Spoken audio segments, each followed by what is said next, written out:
friends and neighbors. This is Chuck out at Sheraton Park Farms. Welcome back to the farm. So I got a piglet update. More pigs, if you can imagine that. Had another sow to give birth yesterday. So we're gonna go up and check those out, and we've got a little project going on, trying to get power, permanent power, up to our big freezer, and putting in some more additional water points. More additional. I don't know, anyway, we're trying to put in some more water points so that we can water these critters and add some more animals next spring. So hang out with us for a little bit. Let's look at some pigs, and let's scratch around the dirt a little bit. All right, so got a little piglet update here. We'll go up and take a look at those in a second. Someone had asked on a previous, or left a comment on a previous video, which pig is Ruby. This is Ruby.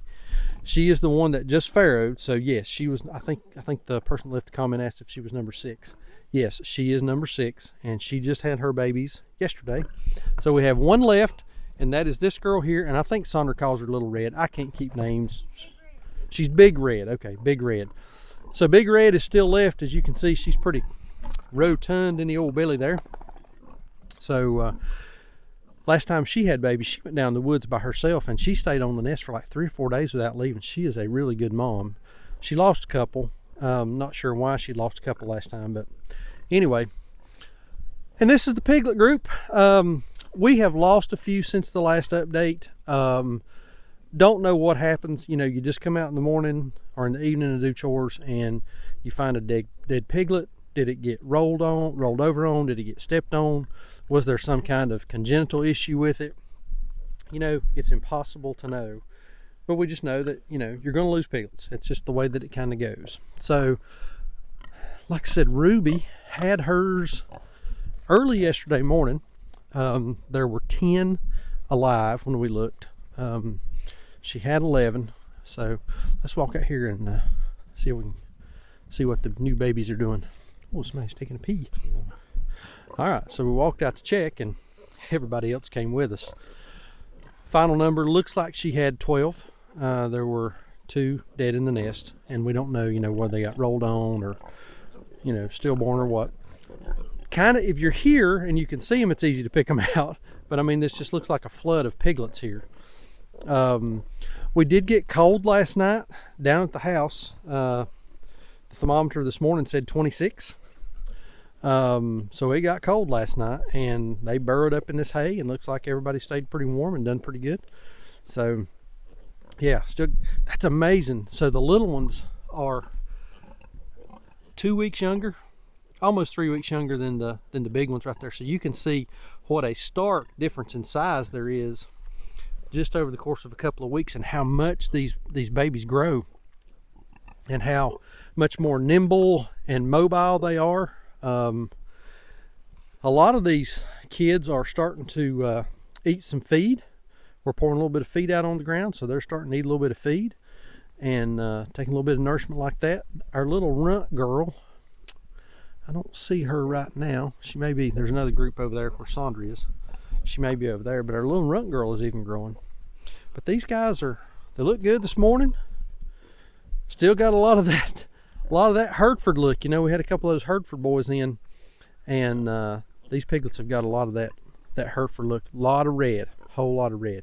Yeah, you can see the bunch of them right there next to some of the bigger ones. That's amazing. That's amazing.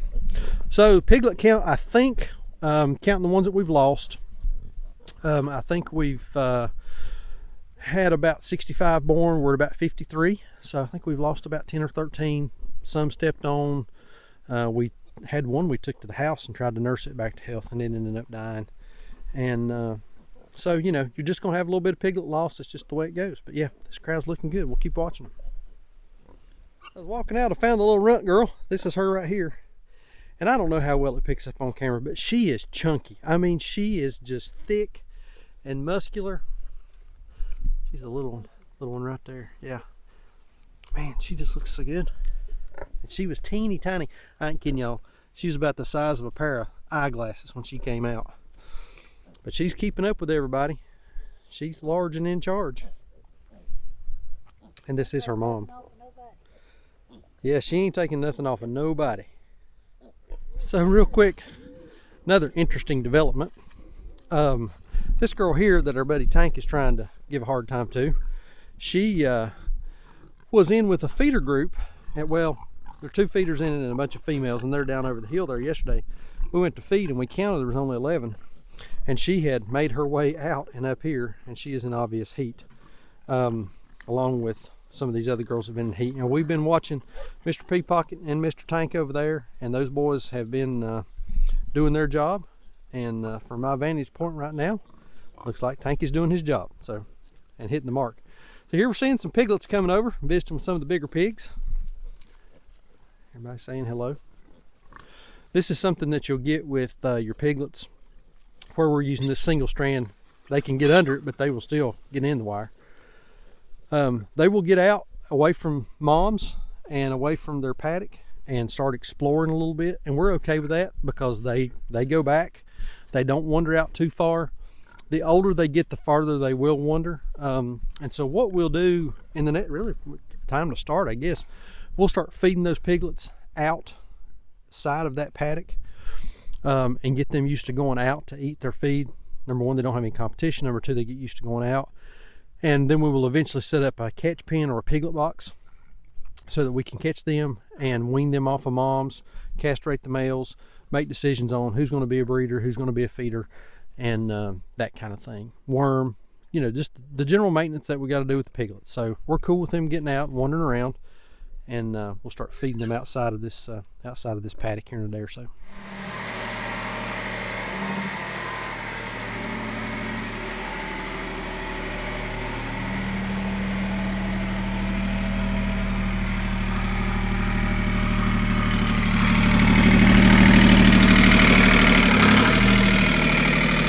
So a little project that we've been working on is the big barn. We had electrician friend of ours come out, and we have added power to the barn. And let's get in here and talk about that real quick first. Reason that we done that, couple. Number one, if we have to be out here at night and it's dark and need to be working, flashlights get kind of frustrating. So we've added some high intensity LED lights, which provides a bunch of light out here at night whenever it's dark. And we also added some outlets to the walls. We got a 4-prong plug here and a 4-plug over there for brooders. So next spring, whenever it's time to start brooding chicks for broilers, meat birds, we can do that here, and we can do it out here in the barn. We now have power. We'll talk about water in a second, but we've got power out here, we've got lights. So big upgrades to our big barn. Now, in addition to putting power in there, there's a well up here. And this is a well that was here when we bought the property, but no power is to it. It does have a pump in it. So we've pulled the lines up. We're gonna run power here. We're gonna build this little well house, so we'll have a pressure tank and pressure switch. So we're going to be running power to the well, so we'll have water here. But wait, there's more. We have put in some black plastic pipe, and we're pulled, I've got some of this covered up already. We done this the other day. We're going to be putting a yard hydrant in right down here at the corner of the barn, and we have pulled power off of this up to our freezer. We got a lot going on here, a whole lot going on, more than I thought. We pulled power off the barn here up to our big shed where we have our freezer.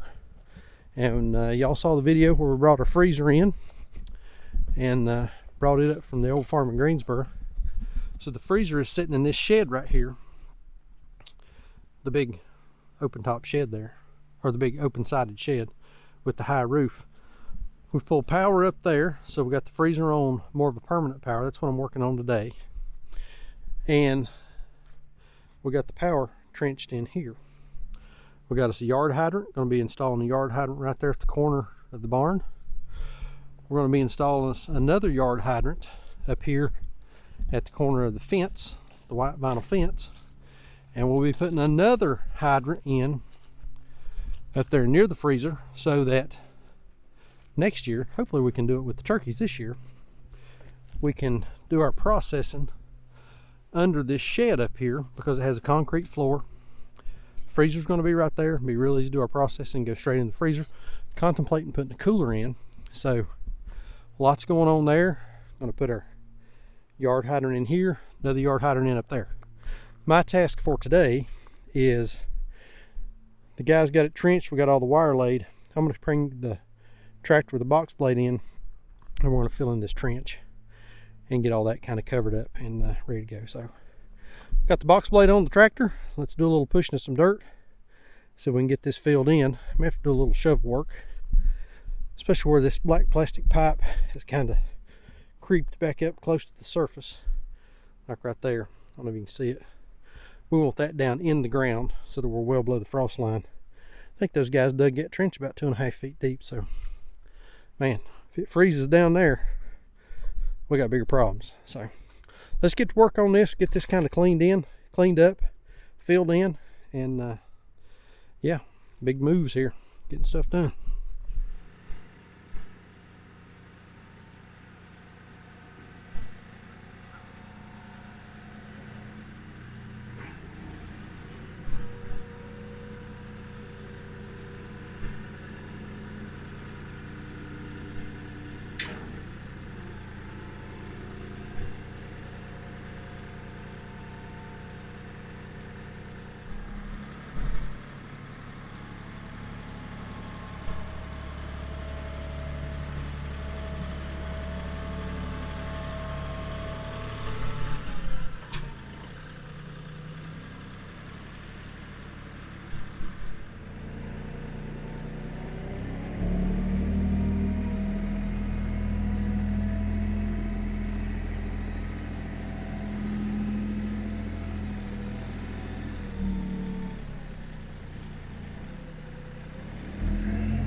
So the box blade does a pretty good job. I'm not at all proficient with that thing, and I think it would actually work better if I had a scrape blade that I could angle, because that box blade, it's 90 degrees to the tractor and it pushes dirt out to the side. If I had an angle blade that I could tilt towards the ditch and just push the dirt straight out of this row over into the ditch, I think that would work a whole lot better. But I mean, it's doing okay. End up pushing a lot of dirt out to the side, so I'm losing some material by doing that. And then over here, we came in right next to the fence, and I cannot get over in there with the tractor to even grab it with the box blade and pull it back up onto the edge of the drive because it's so close to the fence. So that's a little bit of a bummer.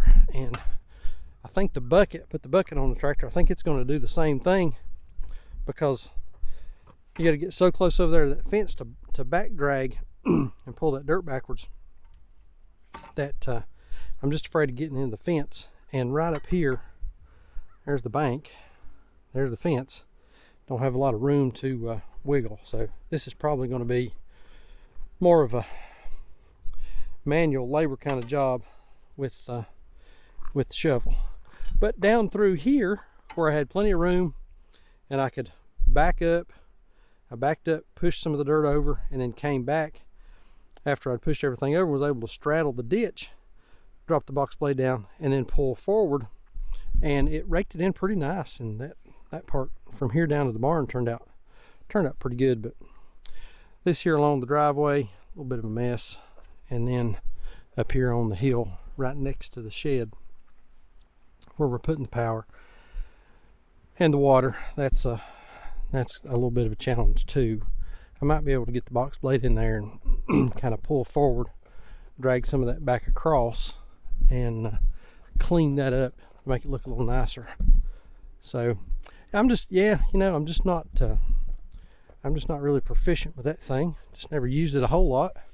Does a good job. I mean, it works like it should. I just can't make it do what I want it to do. That's the problem. So we'll keep working this a little more and see if we can't get it cleaned up. Look a little nicer.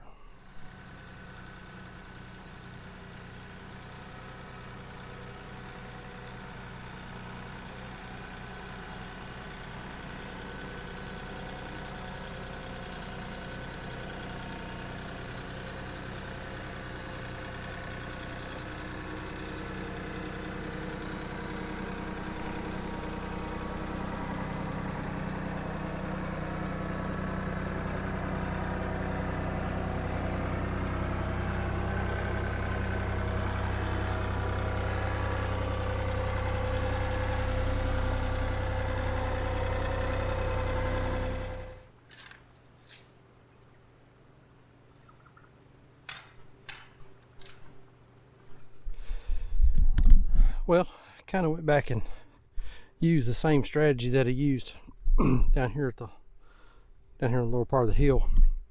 Went back across with the box blade and pulled forward and drug some material back forward, and that seemed to kind of fill in our trench a little bit. Still got a lot of, I mean, it's soft. You know, it's probably gonna settle. And still got a lot of material that came out of that hole over on the grass. So I don't know, I'm gonna have to work on that, clean that up a little bit, but that did seem to help a little bit. Turn that tractor around and pulling forward. And for my buddies Mac and Chuck, who I know are gonna say, "Where's the blue tractor?" Well, we're saving it for the big jobs. This little piddly stuff, we're gonna use this little coyote. When it comes to real work, you boys kind of might know a little bit about that, but when it comes to real work, we'll get the big tractor out. But for this, yeah, even had to be a little manual tractor involved there. So there it is, some of Chuck's handiwork. If you need any excavating, dirt digging, ditch digging, box blade, anything like that, I'm probably not your guy. But I can grow you some pork and some turkeys. Speaking of turkeys, there they are, move them. But anyway, I think that's gonna do it for today. Always something happening around here. If you've not subscribed, hit that subscribe button. And like we always say, please, please, please keep us in your prayers. And may God bless you and your families. And we'll see you on the next video. Thanks.